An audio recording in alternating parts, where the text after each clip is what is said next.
ರಾಜೀನಾಮೆ ಬಳಿಕ ಪತ್ರಿಕಾಗೋಷ್ಠಿ ಕರೆದ ಸಿಎಂ ಸಿದ್ದರಾಮಯ್ಯ.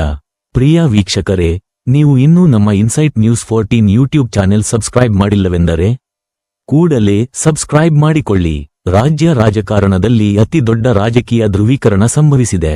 ಕಳೆದ ಕೆಲವು ದಿನಗಳಿಂದ ತೀವ್ರ ಕುತೂಹಲ ಮೂಡಿಸಿದ್ದ ಆ ಮಹಾ ತಿರುವಿಗೆ ಕೊನೆಗೂ ಕ್ಲೈಮ್ಯಾಕ್ಸ್ ಸಿಕ್ಕಿದೆ.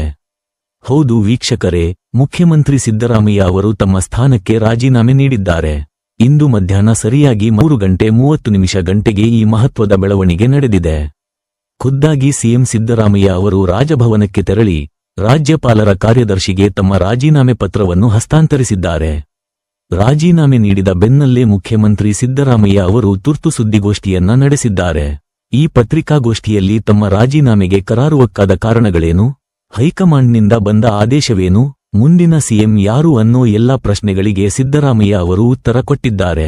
ಹಾಗಾದ್ರೆ ಸುದ್ದಿಗೋಷ್ಠಿಯಲ್ಲಿ ಸಿದ್ದರಾಮಯ್ಯ ಅವರು ಬಿಚ್ಚಿಟ್ಟ ಆ ಸ್ಫೋಟಕ ಸತ್ಯಗಳೇನು, ರಾಜೀನಾಮೆ ಪತ್ರದಲ್ಲಿ ಏನಿದೆ, ಬನ್ನಿ ನೋಡೋಣ. ಮುಂದಿನ ಅಪ್ಡೇಟ್ಸ್ಗಾಗಿ ನೋಡ್ತಾ ಇರಿ ಇನ್ಸೈಟ್ ನ್ಯೂಸ್ 14. ನಾನು ಮುಖ್ಯಮಂತ್ರಿ ಸ್ಥಾನಕ್ಕೆ ರಾಜ್ಯಪಾಲರ ಭವನದಲ್ಲಿ ರಾಜೀನಾಮೆಯನ್ನು ಸಲ್ಲಿಸಿದ್ದೇನೆ. ರಾಜ್ಯಪಾಲರು ಊರಿನಲ್ಲಿ ಇಲ್ಲ, ಇವತ್ತು ರಾತ್ರಿ ಬರ್ತಾರೆ ಅಂತೇಳಿ ಅವರ ಕಚೇರಿನಲ್ಲಿ ತಿಳಿಸಿದರು. ಆದ್ದರಿಂದ